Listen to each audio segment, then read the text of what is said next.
Unang araw nga ng aming pagyayaman-yamanan dito sa Singapore. Ang una nga namin pinuntahan at kinain, ang lagi niyong sinasuggest sa amin, itong chicken rice. Pero honest review lang, hindi ko masyadong nagustuhan. Feeling ko kulang sa magic sarap. Ano ba kaya ang pwede namin kainin dito sa Singapore? Mag-suggest naman kayo. Nakshuta?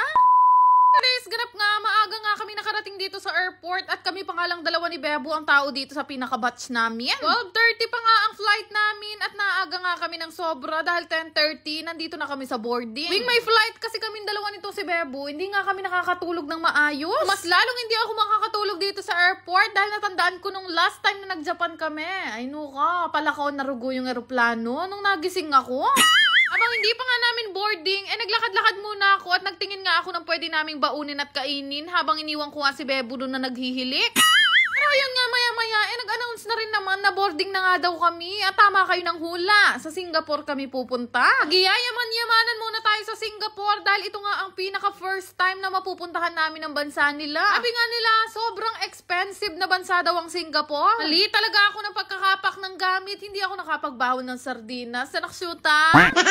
Uwing umaalis talaga kami at nagpupunta ng ibang bansa, nagbabaon talaga ako ng mga delata. Sobrang arte kasi nasikmura ako at hindi kaya lunukin ang mga pagkain ng mayayaman.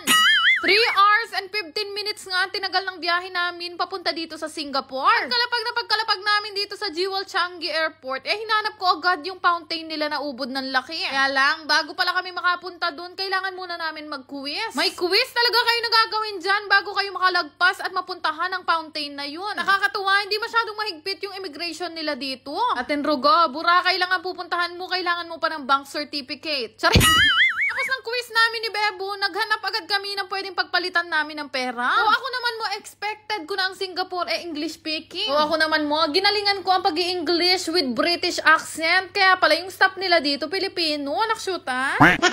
Hindi kami nakapagpapalit ng pera sa Pilipinas, kaya dito na lang kami nagpapalit sa Singapore. Hindi nga lang yung dala kong cash na peso, kaya naman sabi ko kay Bebo, yung ipapapalit ko, sakto lang na pamasahin namin papunta ng hotel. Hindi na pa kami nag-iikot dito sa Terminal 4, hindi namin makita yung fountain na malaki. Kaya naman pala, located pala to sa Terminal 1 at kailangan pa namin sumakay ng shuttle. So sabi ko kay Bebo niyan, wala tayong pamasahin. Tinaan talaga narinig kami nung Pinay at sabi niya sa amin, yung pagsakay daw dito ay libre. Ay sorry na, medyo mula-mulala pa kami nung mga oras na to kasi nga first time namin mag-Singapore. Pagsakay namin ng shuttle, ibinaba kami dito sa Terminal 1 at dito na nga namin matatagpuan itong Jewel. Sa mga bucket list ko kasi ang makita ng harap-harapan yung waterfalls na napakaganda. Nasa labas pa nga lang kami, tanaw na tanaw ko na kung gaano kaganda itong airport nila dito. Di ko alam kung ilang oras yan umaandar pero pambihira, magastos sila sa nawasa.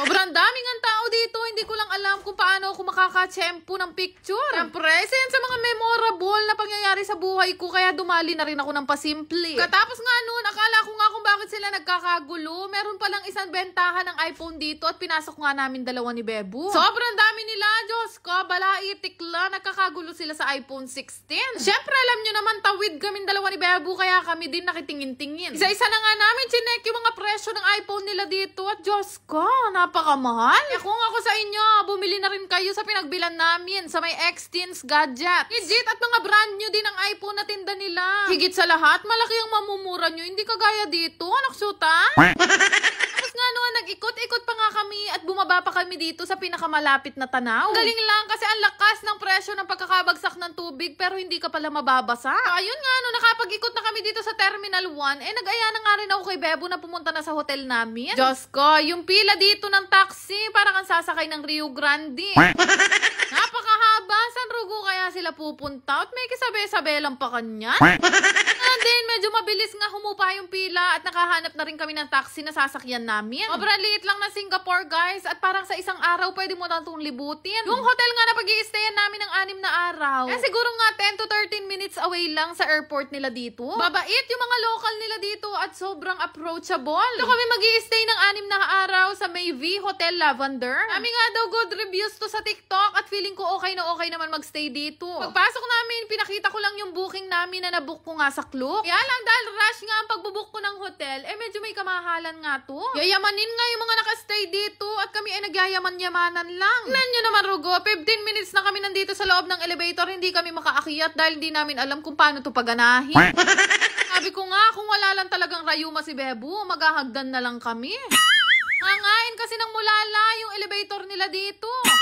Yung room nga namin ay nasa 13th floor. At sa totoo lang, may phobia na ako sa mga hotel-hotel na ganyan. Gawa nga nung nalindol kami sa Taiwan. So, ayun nga, bibigyan ko muna kayo ng quick room tour. 8,000 per night nga yung nabook namin na hotel na to. Pero Diyos ko, neng kalati. Puro ganun talaga ang pricing ng mga hotel nila dito. Pero maganda naman dahil meron nga siyang city view. Pahinga lang kami ng very light at kinagabihan nga. Nagsabi na nga ako kay Bebu na itry na namin yung mga pagkain dito. Kaya naman pala medyo may kamahalan yung hotel na binook namin. Kasi paglabas mo, makikita mo na agad na napakaraming bilihin. Meron nga mga food court dito at ito nga yung susubukan namin kainin. Sabi nila sa amin, wala daw kasing sarap ang chicken rice ng Singapore. Ang nakakatuwa lang dito, napakadaling umorder ng pagkain dahil nga mga English speaking ang tao. Kaya lang guys, kapag kakakain kayo dito sa Singapore, lagi kayo magbabaon ng wipes at tissue. Kasi silang binibigay na wipes at tissue, kailangan talaga may bit-bit kayo ng sarili. $10 nga itong in-order namin chicken rice at magkakaalaman kung ano talaga ang lasa ng pinagmamalaki nyo sa amin. Ako kung nga kainin, inamoy ko muna kung hindi amoy cologne. Pero kung i-rate ko nga to, nasa 5 out of 10 lang dahil feeling ko kulang nga to sa magic sarap.